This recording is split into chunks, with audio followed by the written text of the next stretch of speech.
नमस्कार साथियों, स्वागत है आपका ग्रीन इंडिया स्टडी पर। और आज हम शुरू करने जा रहे हैं क्लास 10th का ऑब्जेक्टिव सीरीज। और इस सीरीज में क्लास 10th के सभी विषयों के महत्वपूर्ण क्वेश्चन को देखेंगे। और ये वही क्वेश्चन है जो हर बार एग्ज़ाम में पूछे जाते हैं या पूछे जाने की संभावना है। तो इस सीरीज में सबसे पहले हम लोग भूगोल को देखने वाले हैं। तो आइए शुरू करते हैं। सबसे पहला क्वेश्चन है, कोयला किस प्रकार का संसाधन है? तो कोयला जो है यह अनवीकरणीय संसाधन है। अनवीकरणीय संसाधन कोयला, पेट्रोलियम, ये सब अनवीकरणीय संसाधन है क्योंकि ये एक बार ख़त्म होने के बाद दोबारा प्राप्त नहीं किए जा सकते हैं। नवीकरणीय संसाधन वैसे संसाधन होते हैं जो एक बार ख़त्म होने के बाद दोबारा उसे हम प्राप्त कर सकते हैं। आइए बढ़ते हैं अपने अगले क्वेश्चन की ओर। अगला क्वेश्चन जो है, और हाँ, इस सारे क्वेश्चन का पीडीएफ हम आपको प्रोवाइड करा देंगे, डिस्क्रिप्शन में लिंक दे देंगे, आप वहाँ से डाउनलोड कर सकते हैं।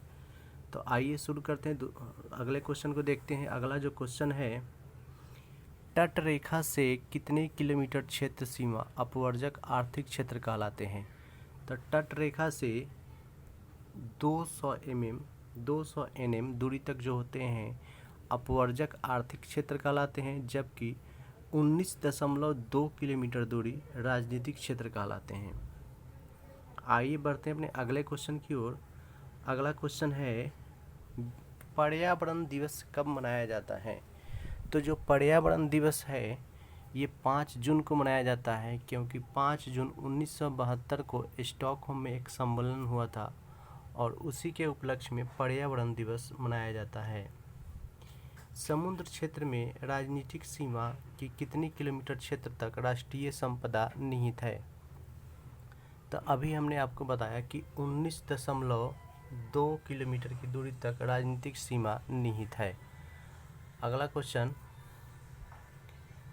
जो क्वेश्चन है, पंजाब में भूमि निम्नीकरण का मुख्य कारण क्या है? तो जो पंजाब में है भूमि निम्नीकरण का मुख्य कारण है अत्यधिक सिंचाई, और यह एक विकट समस्या बनती भी जा रही है। बढ़ते हैं अपने अगले क्वेश्चन की ओर। तो अगला क्वेश्चन है, मेढक के प्रजनन को नष्ट करने वाला रसायन कौन सा है? तो मेढक के प्रजनन को नष्ट करने वाले रसायन को एंड्रीन कहते हैं। एंड्रीन के द्वारा मेढक की प्रजनन शक्ति नष्ट हो जाती है। बढ़ते हैं अपने अगले क्वेश्चन की ओर। काली मृदा का दूसरा नाम क्या है? तो काली मृदा का जो दूसरा नाम है इसे रेगुड़ मृदा कहते हैं, और इस मिट्टी पर गन्ने की फसल काफ़ी अच्छी होती है। तो गन्ने की फसल के लिए ये मिट्टी काफ़ी उपयुक्त होती है। अगला क्वेश्चन है, सोपानी कृषि किस राज्य में प्रचलित है? तो जो सोपानी कृषि है ये भारत के उत्तराखंड में सबसे अधिक होती है। यह कृषि को हम सीढ़ी नुमा कृषि भी कहते हैं, और ये उत्तराखंड में प्रचलित है या पर्वतीय क्षेत्रों में ज़्यादा ये कृषि की जाती है। बढ़ते हैं अपने अगले क्वेश्चन की ओर। मरुस्थलीय मृदा का विस्तार कहाँ है? तो मरुस्थलीय मृदा जो होता है उसका विस्तार सबसे अधिक राजस्थान में है। आपको पता ही होगा कि एशिया का सबसे बड़ा मरुस्थल राजस्थान में स्थित है, इसलिए मरुस्थलीय मृदा का विस्तार सबसे अधिक राजस्थान में ही है। बढ़ते हैं अपने अगले क्वेश्चन की ओर। तो अगला जो क्वेश्चन है, निम्नलिखित में पृथ्वी को क्या कहते हैं? तो पृथ्वी पर आपको पता ही होगा कि बहुत मात्रा में जल की उपस्थिति है। लगभग 71% भाग पर पृथ्वी पर जल उपस्थित है। तो जल की उपस्थिति कारण पृथ्वी को हम नीला ग्रह कहते हैं। बढ़ते हैं अपने अगले क्वेश्चन की ओर। कुल जल का कितना प्रतिशत भाग महासागरों में निहित है? तो कुल जल का 96.6% जो भाग है यह महासागरों में निहित है, जबकि पेयजल जो है मात्र 2 से 2.5% ही है। बढ़ते हैं अपने अगले क्वेश्चन की ओर। तो अगला जो क्वेश्चन है, देश के बांधों को भारत का मंदिर किसने कहा था? तो देश के बांधों को भारत का मंदिर पंडित जवाहरलाल नेहरू ने कहा था, और इसका मुख्य कारण ये है कि जो भी बांध होते हैं वह बहुउद्देशीय परियोजना होती है और उससे बहुत सारे लाभ प्राप्त होते हैं।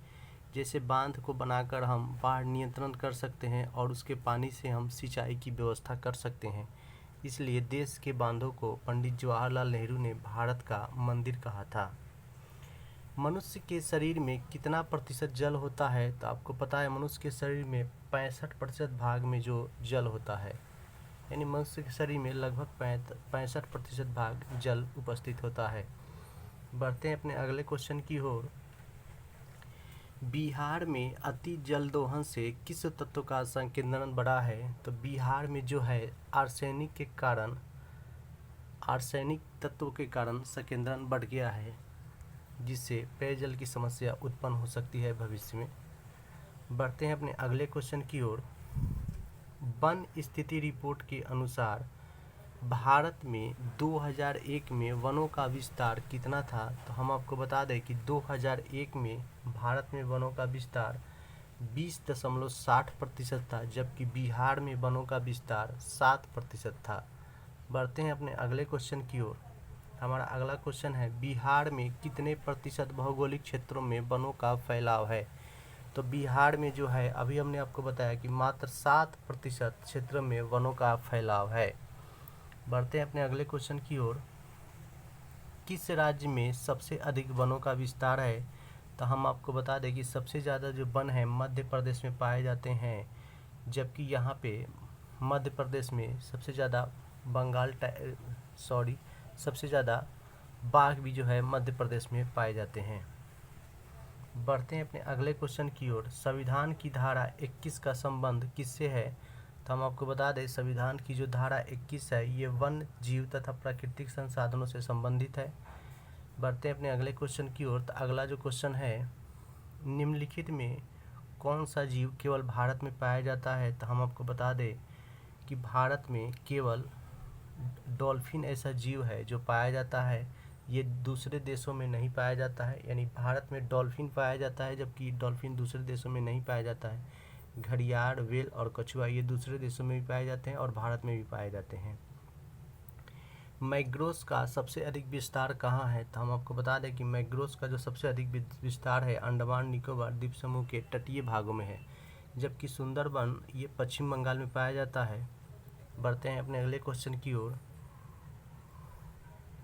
टेक्सोल का उपयोग कहाँ पे होता है? तो टेक्सोल का उपयोग हम आपको बता दें कि कैंसर के इलाज में टेक्सोल का उपयोग किया जाता है। बढ़ते हैं अपने अगले क्वेश्चन की ओर। तो अगला जो क्वेश्चन हमारा होगा, चरक का संबंध किस देश से है? तो हम आपको बता दें कि चरक का जो संबंध है ये भारत से है। बढ़ते हैं अपने अगले क्वेश्चन की ओर।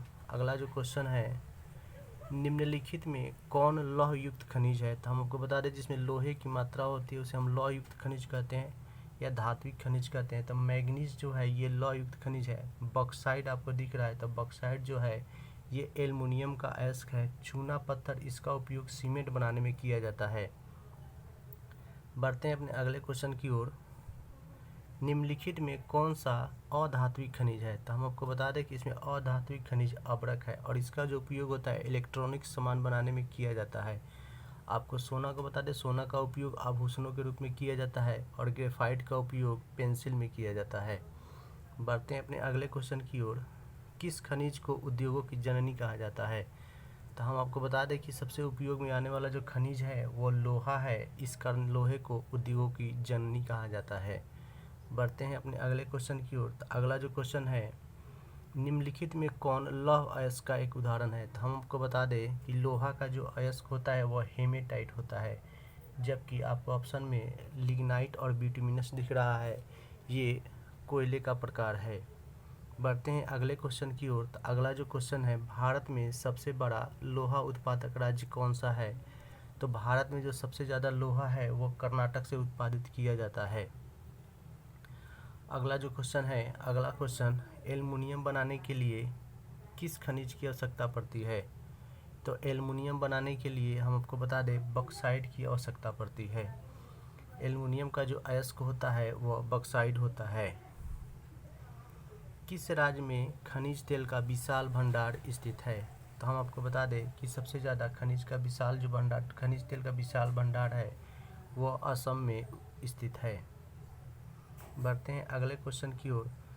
पहला परमाणु ऊर्जा केंद्र कहाँ स्थापित किया गया? तो पहला जो परमाणु ऊर्जा केंद्र है ये तारापुर में स्थापित किया गया था और ये एशिया का सबसे बड़ा ऊर्जा परमाणु केंद्र भी है। बढ़ते हैं अपने अगले क्वेश्चन की ओर। ऊर्जा का गैर परंपरागत स्रोत कौन सा है? तो ऊर्जा का जो गैर परंपरागत स्रोत है, आपको बता दें कि सौर ऊर्जा है। कोयला और पेट्रोलियम जो है ये परंपरागत स्रोत है, क्योंकि ये एक बार ख़त्म होने के बाद दोबारा इनको प्राप्त नहीं किया जा सकता है।